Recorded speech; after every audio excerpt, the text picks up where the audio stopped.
We stumbled upon the problem where people face almost every day. And that made us think that this is exciting, that if we can make a dent in this idea, then we'll be known for something. We say that you get whatever you are getting in a cab at 1/5 the price of a cab. And generally people say if you save time, you can charge as much as you can because you're saving time. But we are saving money and also saving time. I would not never thought that I will become number one in auto. And now I'm saying maybe 2 years down the line, I might actually sit saying that we are number one in cabs. What did you end up doing to be in the position that you are today? Major thing was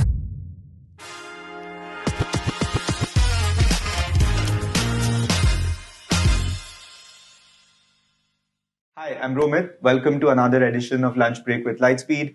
Today I'm extremely excited to host Aravind, the founder of Rapido.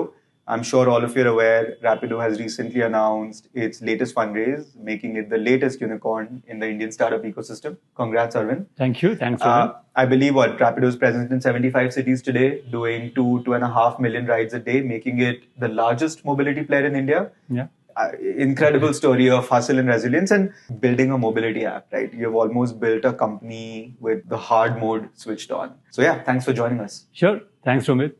So, Aravind, let's go back. It's 2015. There are two large, well-funded incumbents in the ecosystem in mobility. Yeah. And you start with bike taxis. Yeah. Take us through that decision. Yeah. So for us, I think more than incumbents, what we were looking back then was what is the problem that consumers face on regular basis. And regular can be once a month or 2-3 times a year. But we stumbled upon the problem where people face almost every day. Right. And that made us saying that this is exciting, that if we can make a dent in this idea, then yeah, we'll be known for something, obviously, and we can create a larger impact. One of the big things that where we are true to what we have started is the impact that we are creating. Because the idea, whatever ideas that we have when we were pivoting from previous idea to this, we had two things. One, this has to be a problem which is regularly consumers has to face.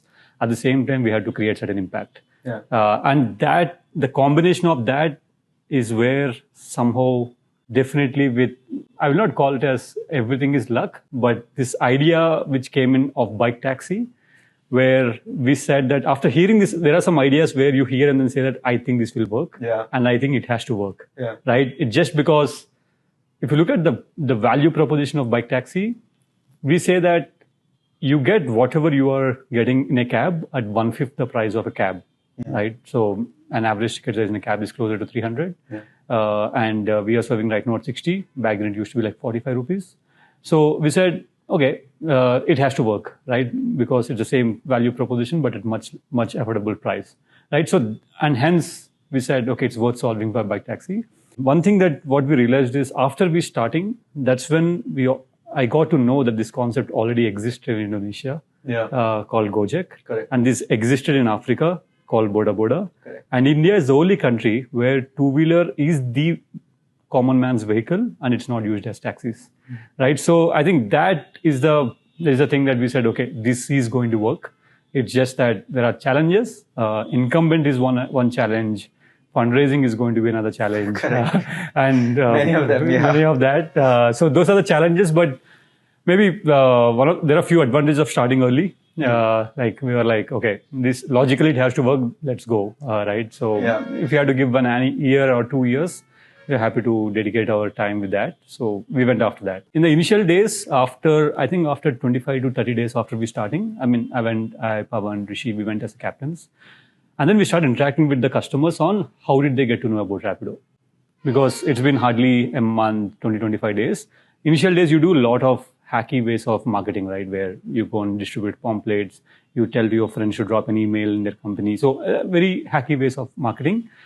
But out of maybe we would have done 20-25 rides in 3-4 days. Out of that, even at the small scale, 70 to 80% of them said their friend told them about Rapido. Right? Somebody else, their friend used it or heard about it, felt cool. Why not? Let's try. See, back then, obviously, everyone, it's not about, if I ask like, why did they use Rapido? It's not coming as a prize. Correct. It came like, I think it should work. Maybe why not? Let's give it a try. And then the time that they saved because of the traffic made them actually to shift from using any other ride-hailing apps, right? So I mean, obviously that's the metrics. Like I used to be a business finance guy at Flipkart before starting this. So there are some metrics where you see that, okay, if this comes in, then that means it will lead to something. I think that's where it's too early to say any retention metrics, any frequency, etc. It's just that consumer loves saying that, okay, at this price, I'm getting the service of anything else. So I think that said, it will be, it's still not infinite. I think we are moving in the right direction. Let's keep at it, right? So, and generally people say, if you save time, you can charge as much as you can because you're saving time. Yeah. But we are saving money and also saving time, right? So the multiplied effect is much more. What are some of the one or two sort of key hurdles that came to you in those days early on? And maybe if you are able to recount today, what are some of those hurdles which at that point felt like they could, maybe even derail the whole idea and the company itself? Yeah. So I think when we decided to start, definitely one of the challenge was because there are no regulations, is it the right thing to do? Should we start or should we not? But one thing we were pretty clear right from the start is if consumers are seeing value, and in our case, marketplace, where both sides of marketplace are seeing value, then it's our job to actually make it happen. I mean, there are very few ideas where both the marketplace actually see value and it still be affordable, again, for both the sides of marketplace, right? Yeah. So regulations for us was, if there is a business in it, if there is a genuine value that you are trying to solve, then it's your job to actually make it regulated. I mean, what happened when will the regulation comes? Someone should go and ask for it. Why will someone go for ask for it unless they have seen something in it? Correct. Right? So no one has seen it coming. I would say that incumbents haven't seen it coming. I mean, that's the reason we are calling about we being the largest. Yeah. Because they haven't seen us coming in. They haven't believed in that in general. So I think that is one thing where we have given very less, I would say, index towards should we solve regulations right from the day zero. We said, okay, we are genuinely solving both the sides of problem. And the biggest thing that at least when we started, we said, in especially two-wheelers, there are already 180 million two-wheelers on ground. India sell 18 million two-wheelers every year. Yeah. When there are already 180 to 200 million two-wheelers on ground, why should there be a new vehicles that we should bring in? There are enough number of vehicles who are, again, unemployed. People are already there. They own vehicles. So why can't we just bring them on board, right? So we are against the concept of completely bringing new vehicle. Because obviously in a city like Bangalore or any city, bringing new vehicles is not a solution for the city. Yeah. There are existing vehicles already, so why can't you use existing vehicles? Use that spare capacity instead. Yeah, so that, and hence we heavily indexed on the value that we are creating. And then obviously over the course of 9 years, there's a huge progress on regulations, but that's not a day zero problem that we want to solve. Absolutely. Right? Yeah. What is the playbook there, right? Like how did you sort of hack that initial liquidity to get this flywheel going? Yeah, so playbook is, I would say, for every category or for every industry, the playbooks are pretty similar, but how do you do cost efficient is the game for us. Because playbook is pretty established that you give incentives, you give discount, both sides will keep on coming to you, even though there is no demand, there is no supply. Yeah. And then at some point of time, there is an equilibrium, right? Yeah. But how do you do this with a guy who raised $1 billion in the same week when you started? Another guy raised $10 billion. Yes. And then you have to fight with that money, right? From the same investor. From the same. Yeah, right. So that is the challenging part of it. And that's where we had to see that how can we do it cost efficiently. Yeah. And some of the things are, for example, choosing the geography that we launched. Yeah. Like we were literally in Bangalore, for example, we were just in HSR, BTM and Koramangala for almost 45 days. Okay. We didn't launch in any new area. We said, I will do only in this area. I will do, pick up and drop. At least pick up should be in this area. If drop is somewhere else, they will come back. But starting one geographical area, for example, is one big thing. And we also choose the route where, for example, if you want to go from HSR to Koramangala, there is not even a single bus that goes directly. So people have to come to one area and then choose another bus. So you're solving a real need where it is convenience. And what did you want to prove out in those 45 days, while you were focused on that small area? Yeah, first we want to say that why we choose small areas because it's a cost efficient way. Instead of launching entire city, if I have just 10 guys, I'll put in one area. Yeah. And because a lot of movement, and one thing, again, it's an assumption, but it proved right, is consumers don't want to go super long on a bike.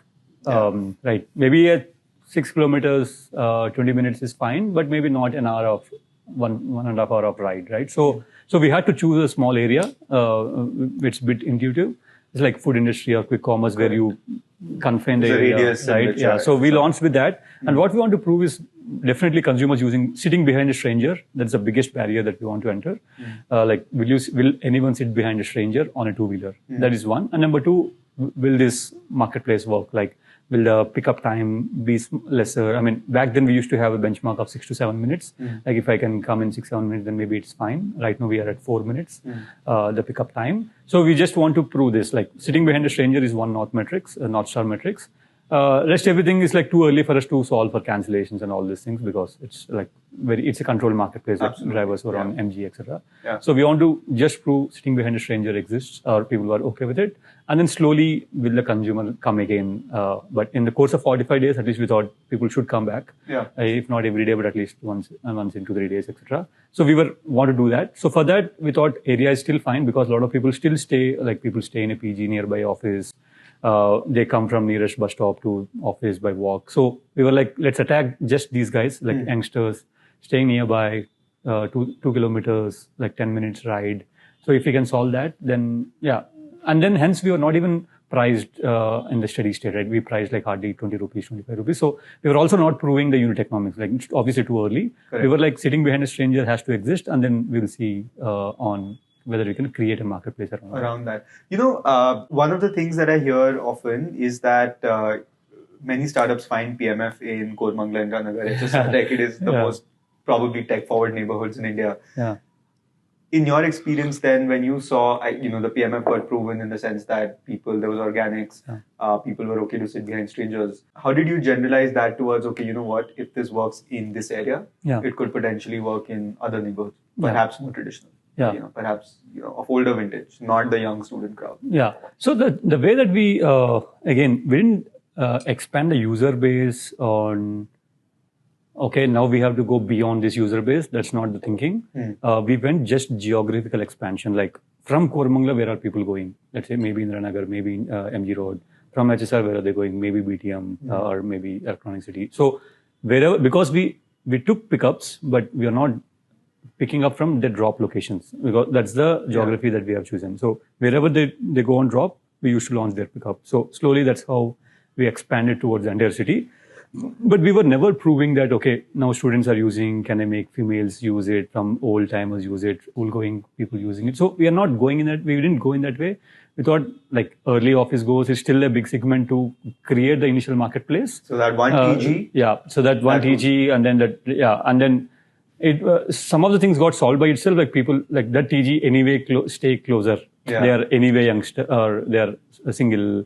Like, they're not going with family, or they don't have kids. So indirectly, the use case already served for bike taxi. Like, it fitted into bike taxi so well that just choosing the TG solved all my problems, right? So generally, if you are married, then you choose an area where it is, it has to be closer to both your partner as well. And once you have kids, then you choose again different thing. Or once you get married, you have your own vehicle. So that's the thing. But the TG that you chose ideally is a perfect fit for the problem that you have, that you are solving for. And then slowly, obviously, then we realized that you're solving for convenience. So that means even someone has their own vehicle, they actually register a vehicle some days to actually go on ride sharing. Like 40% of the users still have their own vehicle, they still use Rapido. Right? It's just because you don't want to drive in a traffic every day. You have some priorities, like Friday evening, or if you're going to a meeting, or coming from your bus stop on the one fine day, going to a metro station. So there are so many use cases where even though you have your own vehicle, you just don't want to drive. Right? I mean, these days if you go to a mall, the parking itself is 100 rupees. I drop for 40 rupees to them. Right? So now you are comparing, and then if you own an SUV or something, the fuel cost itself is 10 rupees per kilometer. My rides are less than that. Right? So now you ideally, when we started, we thought, we never thought we can replace vehicle ownership. Now, even though we are not replacing vehicle ownership, but the cost of a ride to your own personal transport, if you own a car, and if you can replace it, almost rides, not necessarily ownership, but you can make a dynamic trade-off that for this thing, I'm going to take a Rapido instead of using my own transportation. Okay, that's very interesting. And then, as the brand has grown, as the company has grown, trust in the brand grows, right? Have you found customers' behavior towards Rapido changing as a result of that, right? Like, as you become, people are more familiar with you, they've used you for years, how that evolved? Yeah, so I think there is one North Star metrics where the entire company go after, and which we think is one of the reasons for our growth, is the fulfillment in this category. And big thing, again, we learned it a bit later, is understanding what is the North Star metrics of your company is I would say that solves 50% of your problem. If I would have said pricing is my North Star metrics, then I would have just given discount. Correct.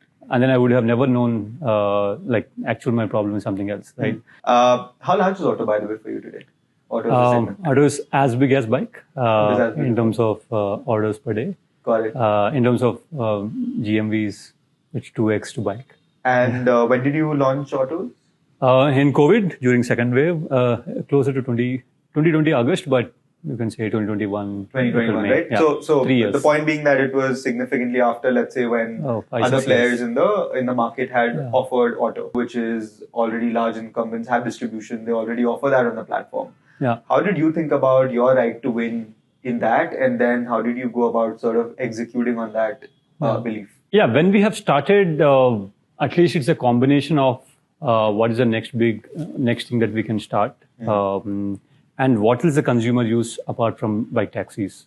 Because if you look at average users, how many times they use in a month to us, it is like a repeat users like 6-7 times a month. Then it's like, why is it still 6-7? Right? So that is one use case saying that, okay, they also use something else.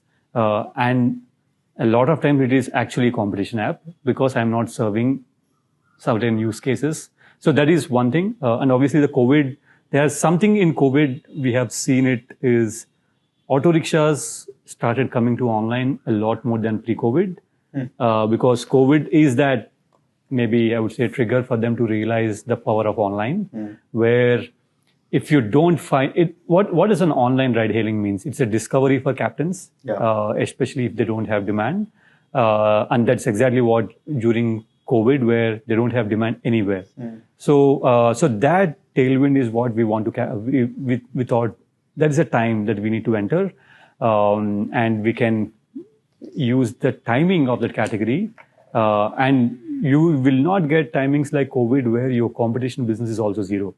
Right? COVID, everyone went to zero. Correct. So you are also starting from zero. Yeah. So the timing is so perfect. That's a very interesting perspective. Yeah, you can start and then you can maybe start getting the market from there. So that is one. And number two is it might be a consumer need in some language, but it's more of the consumers are also using something else. They're not asking me. It's just because I'm serving this, but someone else serving this, so he's going there for that, right? So, but it is still a commute problem. Yes. And hence it is a bit obvious later when we thought, what next that we can start? Well, bike taxi in a way is something you offer to the consumers for the first time. Yeah. But autos is not something you offer to the consumers for the first time. But you've clearly, like as an insurgent, captured that market, and now that you're synonymous with it in a way. Yeah. What did you do differently to sort of be in this position? Yeah, one thing is our strengths and philosophy in bike taxi, we continued in auto. So one of our biggest philosophy in bike taxi is we want to give flexibility to the drivers. There are some preferences that these drivers have. We should not impose a lot of our not rules, but our boundaries to them. But we need to understand what they need and what is the barrier for them. So I think that going deeper and then just replicating what we have done in bike. So we have given as much flexibility as possible in terms of product as well. So I think that is one thing. And the second one is we as a company,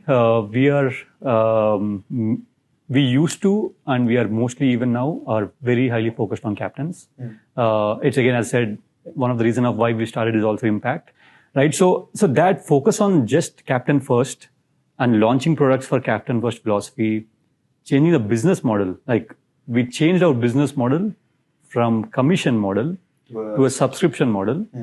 If you tell to any other VCs and then say that now I'm going away from 20% commission to a subscription fee of 20 rupees per captain per day, I would say if you are just because of valuations are based on revenues, etc., everyone will say that, take 20% commission, give back incentives, discount, you're still doing the same job, right? Yeah. But we didn't take that side. We said, okay, what is good for the business and what is good for this industry to come from offline to online?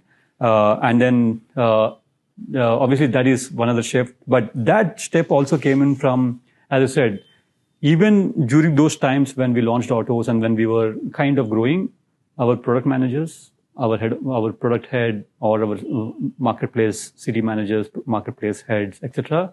Everyone used to go on ground and then ask the captains, okay, what is your problem?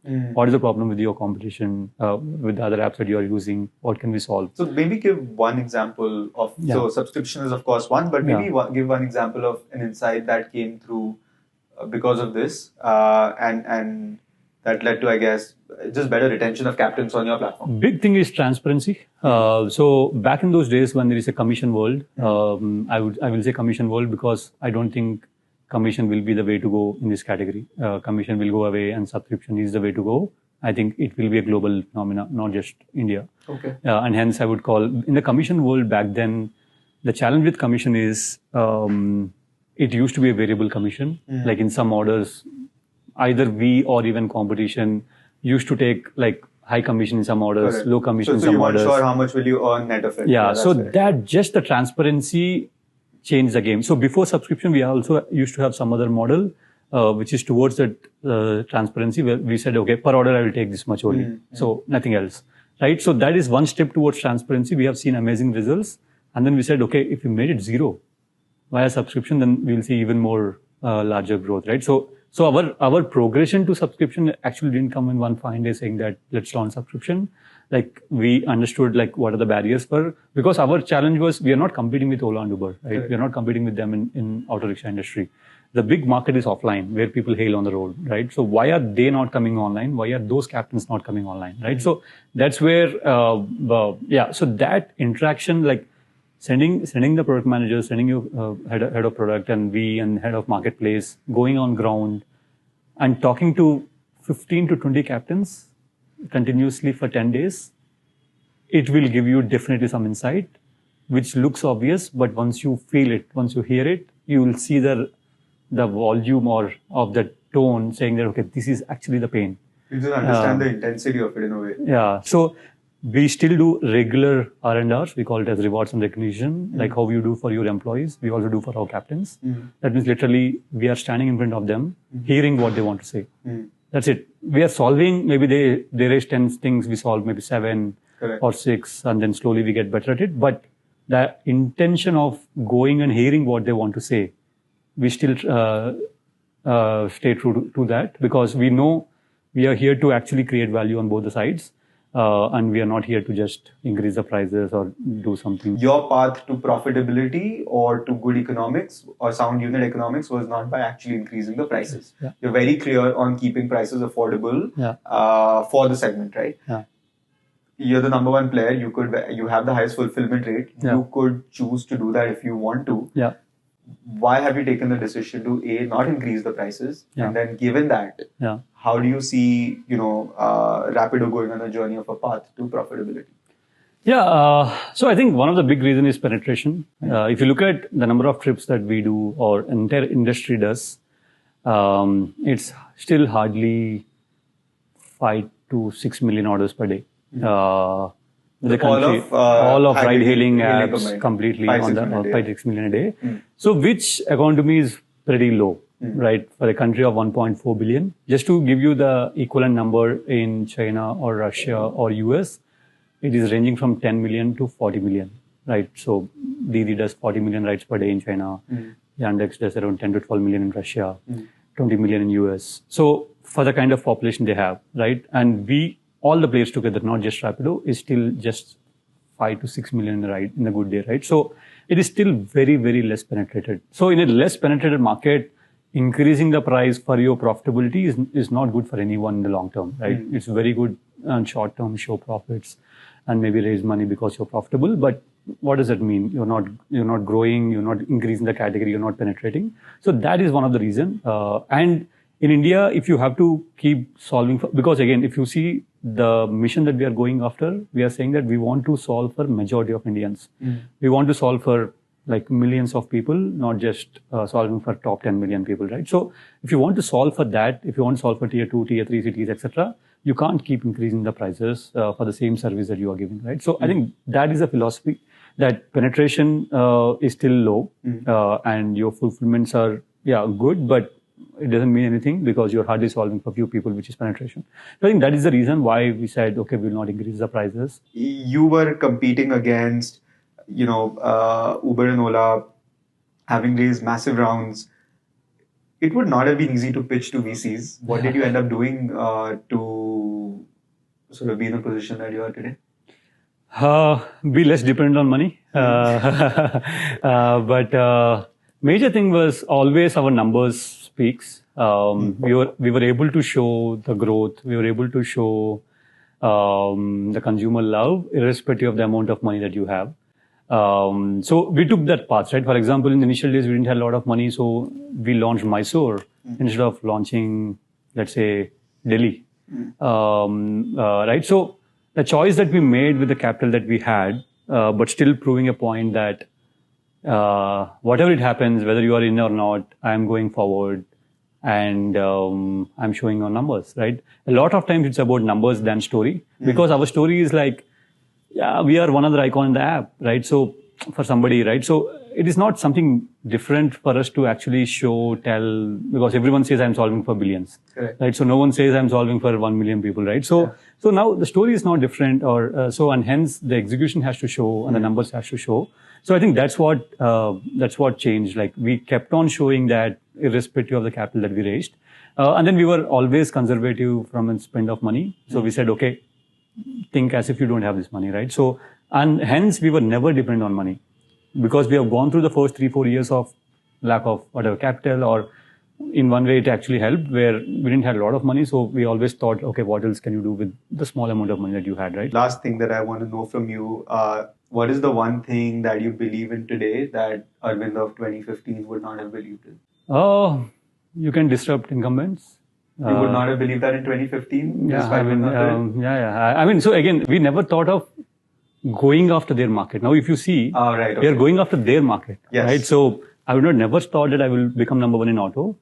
And now I'm saying, maybe 2 years down the line, I might actually saying that we are number one in cabs, right? So I think there is a belief that we want to become bigger than them, but in a different way. But now you are going to the core way of what they are doing and still disrupting them. Yeah. Right. So I would have disrupted the category, but I would not have thought disrupting their business. But I think now I have the belief and the firepower to do it. Yeah. Let's close with this. In your articulation, Aravind, what does mobility in India look like 5 years from now? Yeah. And what is Rapido's role in that? It will be a lot efficient. Transport and mobility as a problem, according to me, because it's a daily problem where everyone faces it. I mean, you might own a vehicle, but you face a traffic congestion problem. You might be walking on the road. You are facing maybe pollution as a problem. You are using a public transport. Maybe the last mile is a problem. So it is not just cost. It is about congestion. It is about traffic. It is about environment. So it will become a lot efficient. Like, we will play a major role in that. I would say there are some cities which city moves on Rapido. Right? Look, 50% of the population in a city use Rapido at least once a month. So there are cities like that. Right? So that means I can literally control the traffic. I can maybe control the pollution. I can make it efficient to public transport. So we are taking steps toward that, how do we be complementary to public transport? How do we actually make people use public transport by becoming an efficient last mile solution? How do you build in one integrated solution of public transport plus you? How do you go into EV and make it environmentally friendly? And how do you reduce less number of vehicles on the road by reducing the empty seats and has less traffic congestion? Like all the problems that we are solving is actually to make maybe a city livable in some way, but commute being a lot more efficient than it is right now. Awesome. Aravind, look, this has been so enlightening as a conversation. I think I do want to call out a few things that I heard from you. One thing that's really sort of stood out is as you've narrated the journey of Rapido and how you built the company is that the relentless sort of focus on what the North Star metric is, optimizing for that, and really sort of, going broad after you've really sort of nailed down the bread and butter and the basics of what it needs to build a business. I think just the focus on low-cost engineering is a great example that's allowed you to succeed today. lastly, I must commend you just for the optimism you've had, despite having a journey which nobody would say is easy, and you make lives of millions better every single day, and we just hope that to see you continue doing that. It's been a pleasure. Thank you. Yeah. Thanks, Romit. Thank you. Thanks for your time as well. Yeah.